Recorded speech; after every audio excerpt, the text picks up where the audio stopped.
En este video veremos las demos de las transacciones de Galvram.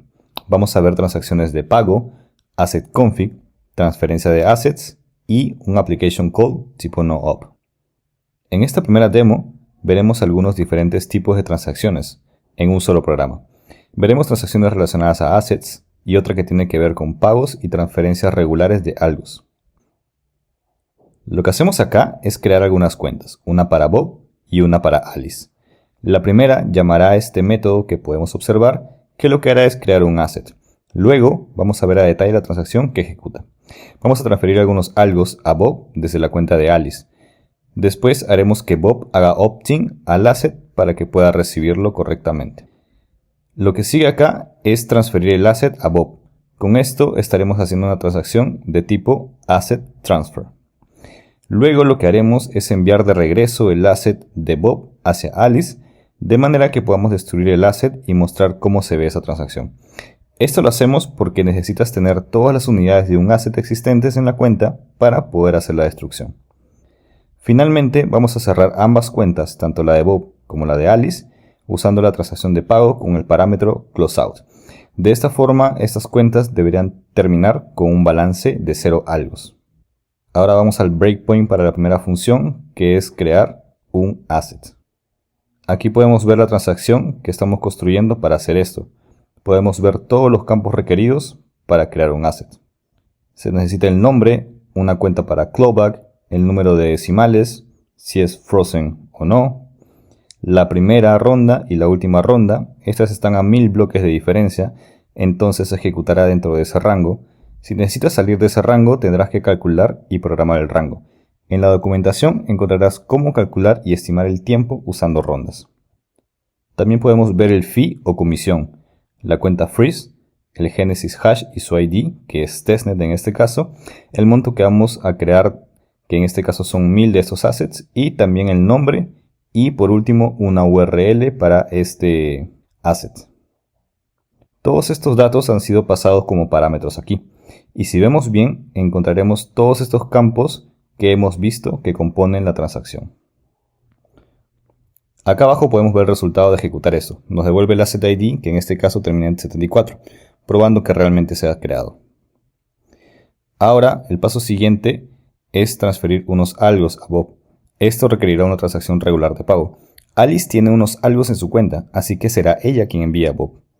Ahora ahí podemos ver la transacción sin firmar. Dentro está el monto que vemos que se le enviarán, que son 203.000 microalgos. No hay un close reminder to, hay una primera ronda válida como vemos, y también podemos encontrar una cuenta receptora o receiver y una cuenta sender. También por último el tipo de transacción, que es pay para algos regulares. Al seguir vemos que se ejecutó correctamente y nos muestra la información de la transacción acá abajo. Vemos el monto que pusimos, así como toda la demás información que indicamos, todo de manera correcta. Lo siguiente será hacer una transacción de opt-in para que nuestra cuenta pueda recibir el asset en cuestión. Será Bob el que haga el opt-in. El truco para lograr un opt-in es poner en el monto enviar 0 y tener a Bob como la cuenta que envía y como la cuenta que recibe. Luego solo hace falta especificar un asset ID, que en este caso es el que acabamos de crear hace un momento, y listo. Esto se ejecuta correctamente y podemos ver que la transacción fue confirmada en la ronda mostrada acá, y podemos ver que tenemos un monto de 0 assets por ahora. El siguiente paso es hacer la transferencia de assets. La transferencia previa fue de algos, pero esta vez necesitamos que sea de assets. Aquí podemos ver la información de nuestra transacción. Vamos a transferir 100 de estas monedas que Alice creó para enviarlas a la cuenta de Bob. En este caso especificando que el tipo de transacción es de Asset Transfer, o como vemos en esa parte, de AXFER. Luego haremos lo mismo, pero en reversa. Enviaremos los assets desde Bob hacia Alice, para que de esta forma todas las unidades existentes de este asset regresen a la cuenta de Alice, para que podamos destruir el asset, lo cual será ya el siguiente paso. Si vemos la transacción, todo luce igual, excepto por dos cosas. Uno es que la cuenta que envía y la que recibe son al revés. Y lo otro es que, si nos fijamos bien, acá hay un campo que se llama Close Assets To. Esto hará un close out del asset y dejará el balance de asset en 0 de la cuenta que envía, que es Bob. Al ejecutar esto, podemos ver los resultados del balance de Alice y encontramos que en su cuenta ya se encuentran los 1000 assets de regreso, otra vez. Ahora que ya tenemos las 1000 unidades, lo que haremos es destruir el asset. Para esto usaremos una transacción de tipo assetConfig, así que usaremos el mismo método que usamos cuando hicimos la creación del asset. Como en el otro caso, acá también son la misma transacción, pero varían los campos según lo que queremos lograr. Entonces, lo que tenemos acá es una transacción de assetConfig. Alice será la cuenta que envía la transacción. Tenemos el asset ID y ya está. Ejecutamos y con esto se destruirá el asset en cuestión. Primero miremos el contenido. El index es el asset ID. Luego todo lo demás prácticamente está sin especificar en este assetConfig. Ahora al ejecutar, este asset en particular ya se encuentra destruido. Podemos regresar a las cuentas ahora y empezar a cerrarlas. Para esto, en ambas haremos una transacción de pago usando el campo de closeReminder2. Aquí vemos que el closeReminder ya está seteado y estamos enviando los algos de regreso al dispenser, cuya cuenta es la de HZ57. Esto lo podemos ver especificado como valor dentro del parámetro receiver y del closeout, que es el quinto parámetro en esta llamada del método que estamos ejecutando.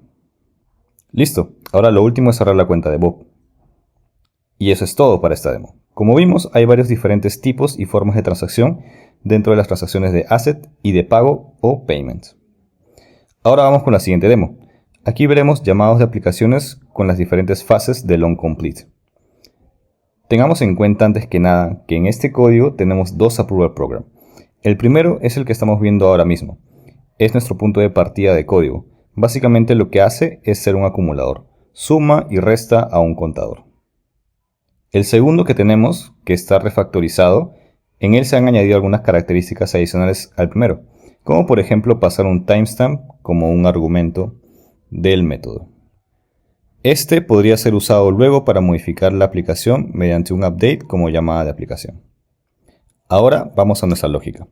Lo que haremos será crear el app ID y desplegar la aplicación con el approval program que vimos arriba y con los parámetros. El clear program, el global schema, el local schema, que vemos especificados en este método o función, cuyos valores fueron especificados arriba en el código. Ahí podemos ver toda la información del esquema. El siguiente paso será llamar a la aplicación sin los argumentos. Y una de las cosas que debemos notar es que típicamente el código till que verás siempre estará haciendo branching o bifurcación según lo que suceda con el onCompletion. Leerá el onComplete y según su valor detectará qué hacer. Verá si este es un opt-in, es un close-out o qué es. Por cierto, este código es como un estándar y tiene varios métodos asociados a cada uno de los valores del onComplete. Ok, ahora ejecutemos. En nuestra parte del código crearemos la aplicación en sí. Veamos la información de la transacción. Tenemos de nuevo la primera ronda válida. No tenemos un array de apps externas o assets. Tampoco un index aún porque no lo hemos creado. Y podemos ver que tenemos un sender y el tipo de transacción siempre será APPL para todo lo relacionado a Application Calls. Ejecutemos y acá tenemos un nuevo app ID que podemos observar en el terminal, que es 154704736.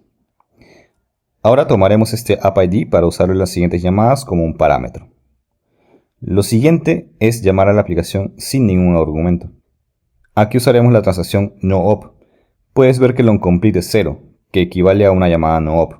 Tenemos el index, que es el ID de la aplicación, y listo. Eso es todo para poder hacer nuestra llamada. En resumen, hemos visto cómo crear transacciones con las demos usando el SDK de Python. Estas transacciones tienen varios tipos distintos, con un total de 7 de ellos. Transacciones de pago, transacciones de registro de llave, tenemos también los assetConfig, el assetFreeze, el assetTransfer y también hemos visto el AppCall o llamado de aplicación con los diferentes onCompletes con los que puede trabajar. También vimos el StateProof, que es realizado por el mismo consenso. Hemos visto cómo leer las transacciones, la línea de comandos con Go, y luego usamos el debugger con el SDK en Visual Studio Code. Finalmente, vimos la ejecución de transacciones especificando un rango de bloques y pasando los parámetros apropiados para cada caso, invocándolos con los diferentes métodos que tiene el SDK. Puedes encontrar más ejemplos y recursos en el QR que está mostrado en pantalla. Cuando entres al link, encontrarás el código usado en estos videos, la presentación usada, documentación sobre firmas y la documentación sobre transacciones en sí. Gracias por ver este video, espero que te haya gustado.